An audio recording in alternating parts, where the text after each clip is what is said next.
Preserving history is one of the main goals the Macon County Historical Society tries to achieve. The group has been active here in Macon County since 1983. Recently, members celebrated the group's 35th birthday with a big party at Lafayette's Key Park. Going back in time to honor Macon County's history, members of the Macon County Historical Society celebrate the group's 35th year by throwing a big party at Key Park in Lafayette. Oh, how amazing His love is for me. Oh, how amazing His love set me free. Visitors could learn about Macon County's history and what life was like for residents when the county was first organized more than 175 years ago.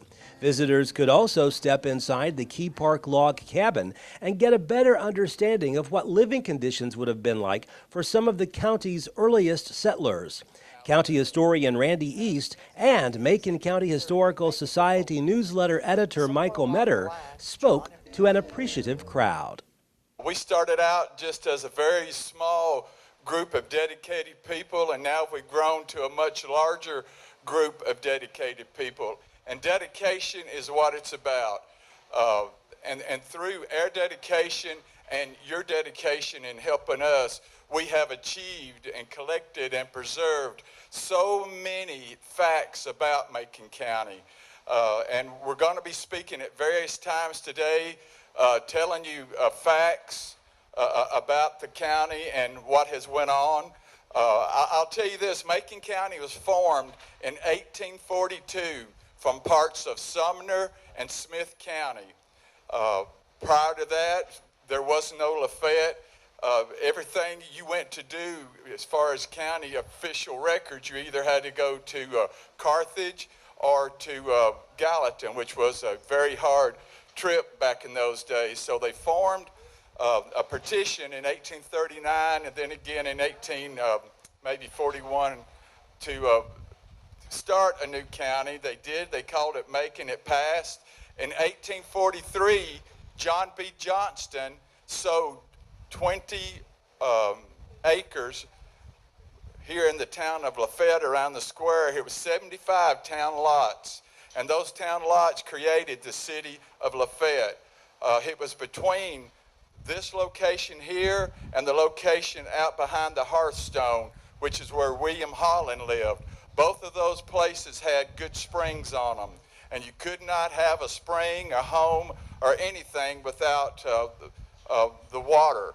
But our town spring was down here facing Scottsville Road, just off the square. There's a historic marker that says that. But John B. Johnston sold the town lots, 75 of them. Lafayette was going to be called Mount Vernon. If you look in the Nashville, not Nashville, but Smith County Courier newspapers, you will find where it was advertised town lots for sale in the city of Mount Vernon. But they found out there was another Mount Vernon, so they changed the name to Lafayette in honor of Marcus D. Lafayette. And Macon County was named in honor of Revolutionary War soldier Nathaniel Macon. So just with that right there, we have ties back with men of greatness. But the town was created, the court was created, elected officials were appointed, and Lafayette started becoming a thriving little town, and it's grown so much, and each and every one of us in so many ways are proud of our area. Now, we as a historical society, of course, are proud of our past. We're also proud of our present, and we're proud of where we're going. To have a successful county, town, society, group of anything, it takes dedicated people. So find your passion out there. If you have an interest, join the society. Help us to help the future generations know about what's going to, what all has taken place, because there's been so much. You know, they always say George Washington slept here. Well, we can, in all honesty, say that Daniel Boone slept here. Back in 1775, while this was still Indian territory, Daniel Boone, on his exploration of Kentucky, came through here following Salt Lick Creek, and he signed his name, he carved it on 3 trees. And one of those trees we marked with a historic sign. And so that's a tie with greatness. Red Bowling Springs, probably about the time Lafayette became a city, was being noted for its healing waters. And as you all know about the history of Red Bowling, the famous resort town, the famous healing waters, and those healing waters still flow. There's a group called Vision 2020 who is out and dedicated to preserving the history and heritage of Red Bowling Springs. They are, or I'm a part of them, we are, remodeling the old bank building, going to turn it into the Heritage Museum. So be a part of that. Don't just sit back and say, yeah, that's good, that's good. Sit back and say, I support that. I support that with my membership. I support that with my phone calls, with my thoughts, with my prayer, with my hard work. There's so many vital and viable organizations, and each one of them dedicated to making our home a better home. I'm going to try to give a little background of the Johnston cabin. As Randy's already mentioned, John B. Johnston and his wife, Mary Gresham, lived in this area as early as 1830, maybe before. Somewhere along the line, John and Mary opened Johnston's Inn and Tavern, which sat where Kathy's Florist is now. They had 2 known children, Meredith and James. James went to Oklahoma in 1883, leaving Meredith here.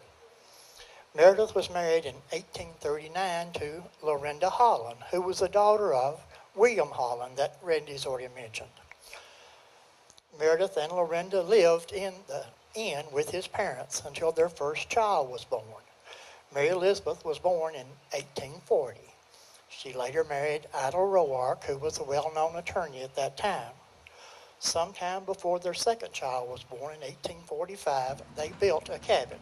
The inn sat on what is now the west side of the square. Shortly after Mary Elizabeth was born, Meredith and Lorinda constructed their home, a log cabin which sat on Church Street in front of what is now the fitness center and behind North Central Cooperative Security Services. Over the years, the house was enlarged several times until it became a large 2-story weatherboarded building. Meredith passed away in 1902. Lorinda continued living there until her death in 1916. At that time, the property was sold to John Bennett Freeman. Mr. Freeman owned this property until his death in 1959. After his death, the property was sold to make way for a parking lot. The large home was torn down, leaving the original log dwelling. The land on which we stand was owned by Meredith Roark Key, a granddaughter of Meredith and Lorinda Johnston. The cabin was moved to the backside of this property. It was the desire of Meredith Key's granddaughter, Virginia Beasley, that the cabin be restored and the property willed to the city of Lafayette. After the passing of both Meredith Key in 1962 and her granddaughter, Virginia, in 1966, Virginia's mother, Delia Key Beasley Jackson, fulfilled her daughter's wishes by leaving the cabin and 4 acres of land to the city of Lafayette to be used as a park and to be named Key Park. After this was done, the old home that sat on the Key property was torn down and the cabin reconstructed in its place.